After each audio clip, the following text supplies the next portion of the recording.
Yo, what's up, guys? Welcome back to the shop.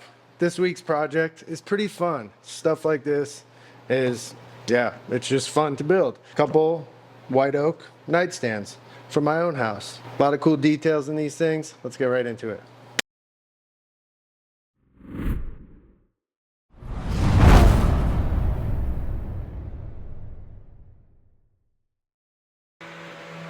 Starting out where pretty much every project starts out, pulling material from the lumber rack.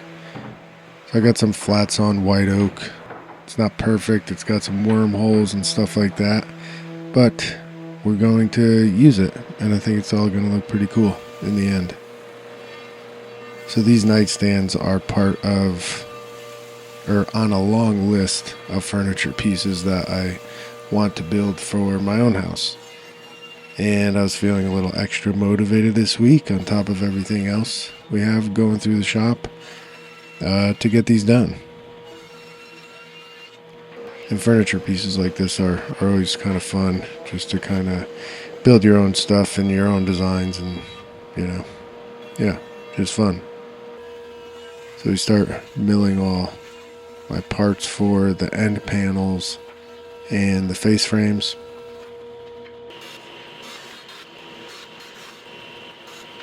Cut the rails down to size, and then we are off to the shaper to cope them.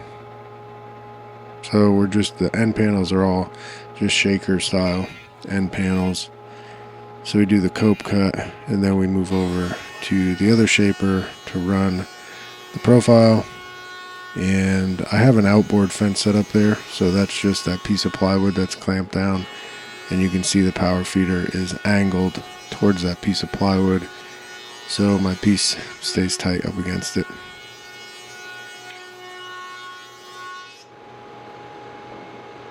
And then for my rails, the rails were pretty small, and so I just ran them over to the table saw to cut the groove.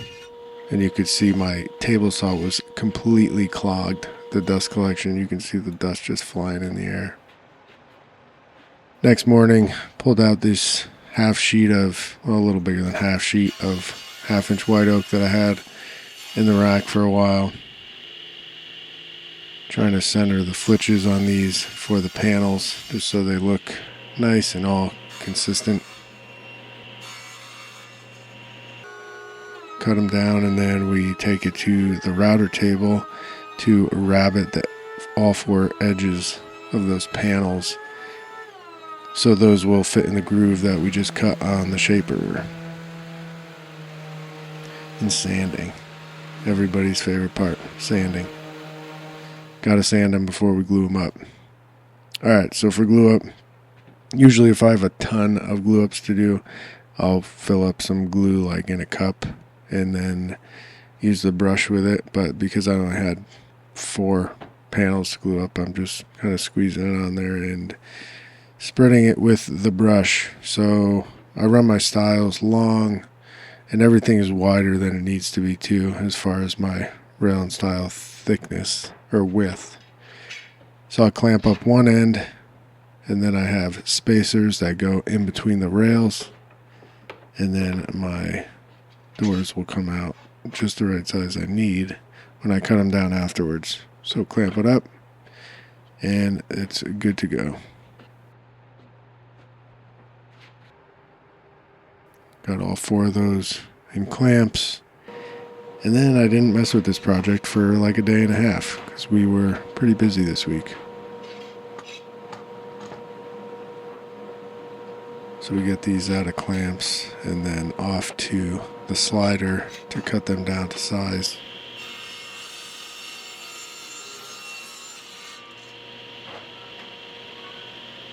So all my stiles and rails end up being 1.5 inches after I cut them down to their finished size.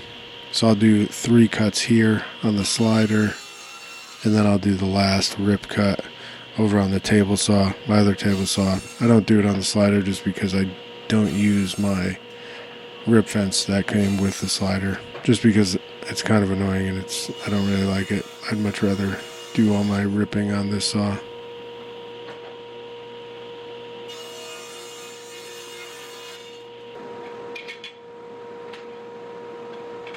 we're going to put a 45 on all those end panels.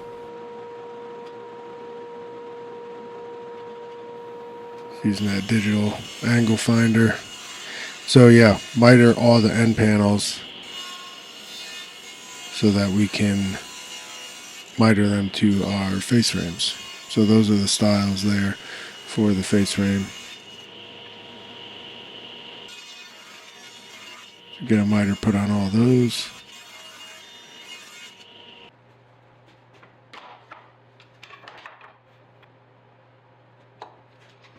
And the face frame is really simple. It's just a square or a rectangle.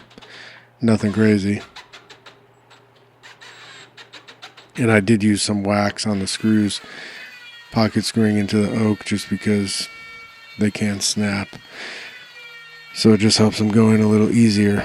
Alright, so then with my frames put together, I get the Zeta P2 out and I pre-biscuit all my face frames. So that, because when I miter the finished ends on these, I won't be able to get the biscuit joiner in on those styles, so I just do it before I glue everything up.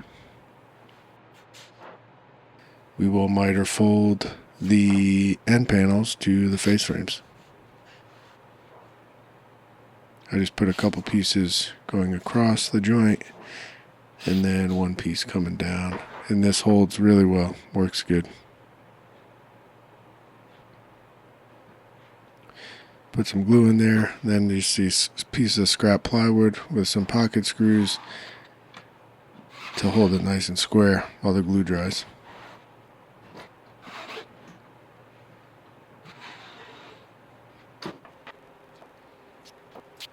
And then we repeat because we're making 2 of these.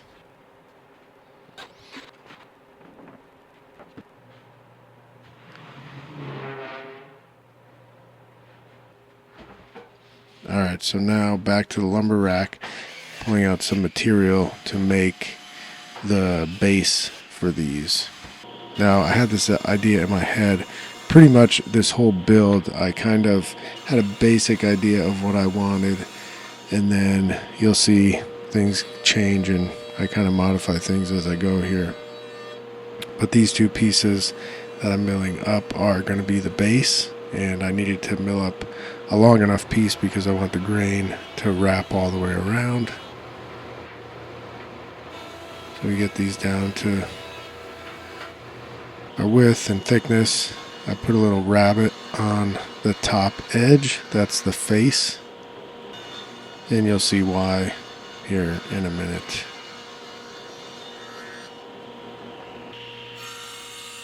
So then cutting the miters on it here, so that cutoff right there is longer than it needs to be, and then that piece there is my piece that's in the middle, so that gets mitered on both ends. So right here it gets cut to its finished size, and then that cutoff, you'll see I spin it around, cut it right to the edge of that miter, and then I can take the other cutoff from my first cut and do the same thing there. Then I bring the blade back up to square and I can cut those 2 return pieces to their finished length. And now I'll have a nice grain wrapped base going around the bottom of this little cabinet.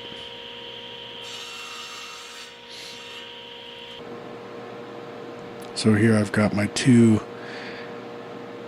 pieces laid out with my miters, and then I did not record this next step, but you can see I ripped these pieces down. So I have a top piece and a bottom piece, and you'll see why here in a second. And then I'm cutting 1.5 inch lengths off the ends, so the mitered ends, and then on the return piece it's a mitered end and a square end, but they're all 1.5 inches.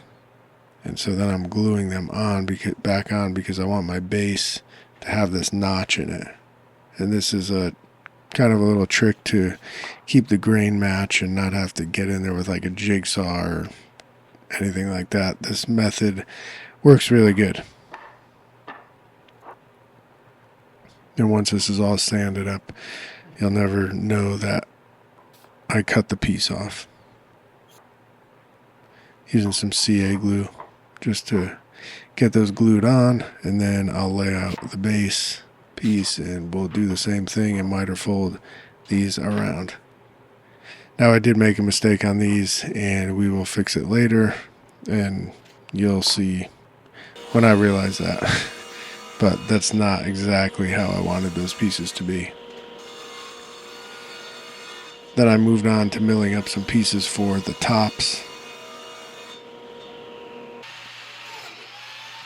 And these are just going to get biscuited together. I didn't have one solid piece that was wide enough for the tops, so they're getting 2 boards just glued up.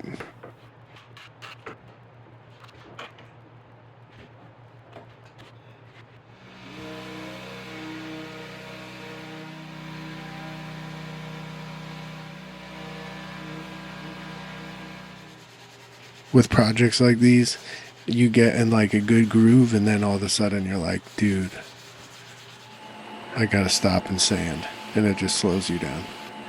And then in the meantime, I did cut down the plywood parts for all this, and there was a few pieces that needed to be edge banded. So I got those edge banded, punched a few holes in the sides, pre-biscuited all my parts with the Zeta P2. If you're interested in a Lamello, a Zeta P2, or anything Lamello really, hit me up and I'll be happy to hook you guys up with a sales rep directly from Lamello. Alright, and then I'm pre-finishing all my plywood parts. We're using the Rubio 5% white on this project, and the more that I use Rubio, the more I really like it. It's pretty awesome. I'm really enjoying using it. Alright, so now I'm taking the bases out of the tape, and I messed up on these because when I ripped them down, that top rip was 2 inches, and I do not know why I ripped it down to 2 inches. I wanted it to be 1.5 inches, so it matches all my stiles and rails on my face frames and end panels. And so I need it really to be 1 5/8 inches because I have to put an 1/8 inch rabbet in it. So the flat after the rabbet will be 1.5 inches, if that makes sense. So I had to rip it down like this because I couldn't obviously put those little feet up against the fence. So now it's 1 5/8 inches, rip down the other one. And then I lower the blade, move the fence over, and put a little rabbet around the top edge. This will make sense in here in a second. Alright, so there's the base, and now you can kind of see what I'm going for here. Flushed out with the face frame. Nice reveal all the way around. And then the base is all grain matched. And of course, I'm going to attach this with Lamello tensos. And wait for it right here. Yeah. Right into a pocket screw. Dummy.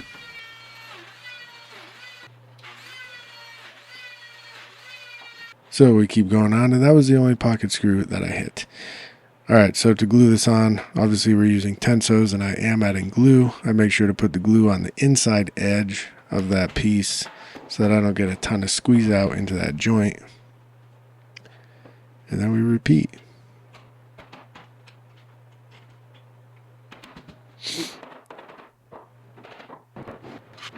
These things are starting to come together and look pretty cool. Get the top out of clamps, and we get these cut down to size.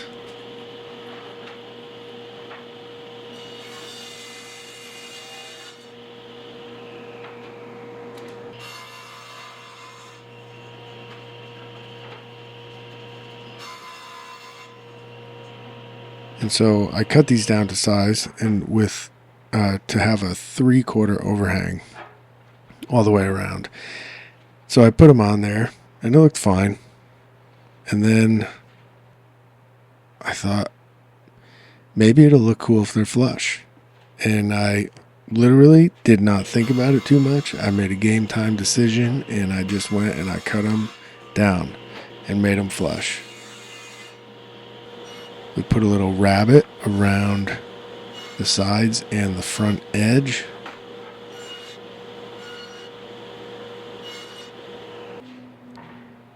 And then I put them back on there to see how it looked. And at this point, they better look good because I already cut the pieces down. And I was actually stoked with how they looked. Pretty cool to have them flushed out like that. And it kind of matches the reveal that's down below. So then I, of course, got my Zeta P2 out again and shot some biscuit slots in the bottoms of those tops and in the top of those face frames. And I'm going to connect those with the Lamello Tensos. And when I connect them, I'm not going to put any glue or anything because those things will allow some movement. So if the tops want to move a little bit, they can. I'm not really concerned about them moving much. And more sanding. And so as I was sanding these things, I realized the foot, especially the back feet where I added that piece with the CA glue, I was just a little worried about it. So I decided to, in the back edge, I cut a biscuit slot, a regular biscuit slot, number 20, and put some glue in there and added a biscuit, obviously, to just reinforce that joint a little bit and make it stronger. The front joint is obviously reinforced a little bit more because it's a mitered joint to the other piece, but the back ones, yeah, adding those I think definitely will help them from, or help prevent them from falling off down the road. Then we got some of that 5% white on everything. There's one of the tops.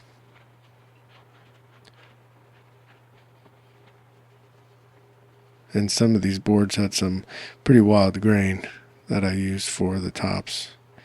It's pretty cool. Then I cut down material for a couple drawer boxes. These are the bottoms, just adding a little rabbet around the edges to fit in the groove of the drawers.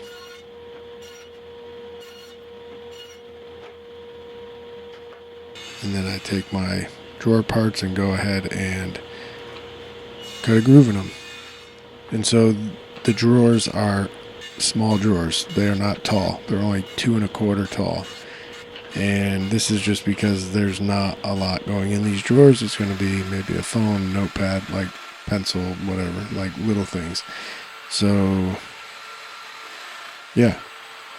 Then we cut some dominoes using domino joinery for the drawer boxes.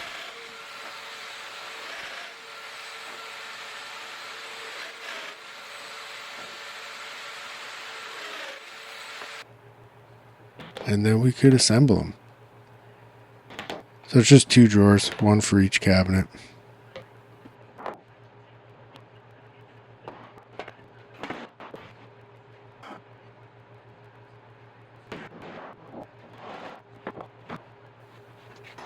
Big thing is making sure these things are nice and square because we are not doing any hardware or drawer slides on this. It's just going to be kind of a friction fit.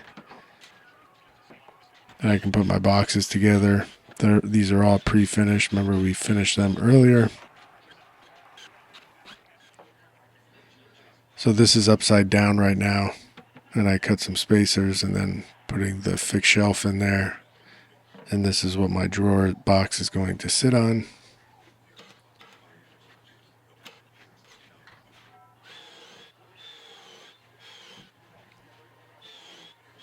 And I did have the World Series on in the background. And of course, my Yankees are down 2-0. Hopefully things change when they get back to New York. But this piece I'm adding in here, again, these are upside down right now. This is just kind of like a runner piece that's going to prevent my drawer from tipping when it's being slid in and out. Now time to attach my face frame, and thankfully all my biscuit slots are already cut, so this is like ready to go. Everything is pre-finished. Gonna just put my biscuits in there and then snap this thing on. We did put some glue, and then the tensos are just so nice for this. Attaching face frames is amazing with the Lamello tensos. Being able to pre-finish everything and not have to worry about clamps and stuff like that is just super nice.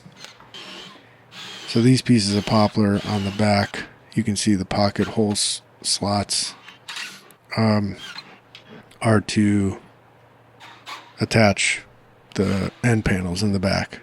So they get screwed to the box, and then we pocket screw the end panel to that piece of poplar. You can see these things are looking pretty sweet. Now time to fit these drawers.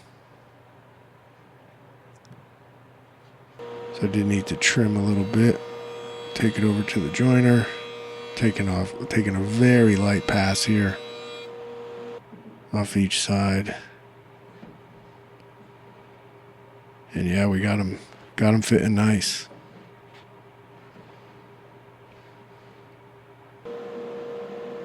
So there's my drawer front.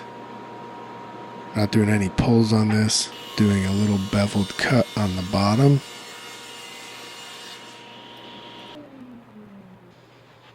And so it sticks down, that beveled cut sticks down past that fixed shelf that's in there. So your fingers can grab it easily and slide the drawer out. And then for the drawer boxes, I didn't use Rubio on them. I just used some furniture wax. Figured that would be pretty good and obviously keep these things sliding nicely.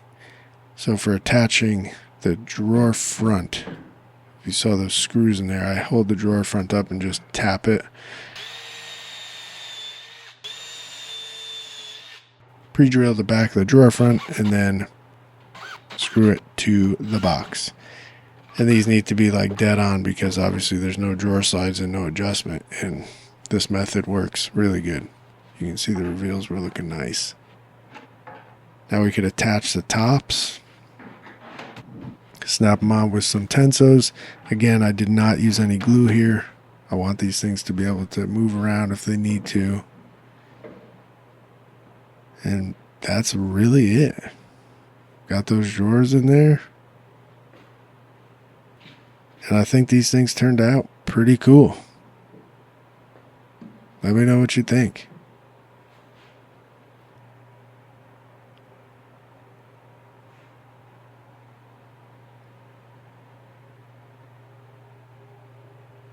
Nice reveals. The wormholes give it some character.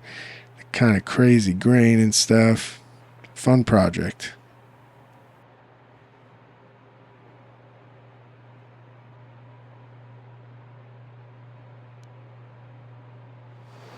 All right, guys, thanks for watching. If you made it this far, awesome. This is a super fun project. When I obviously have a long list of like furniture and things I want to build for my house. And this week I kind of got, like I said, I got motivated and wanted to knock out a couple of pieces for the boys' room.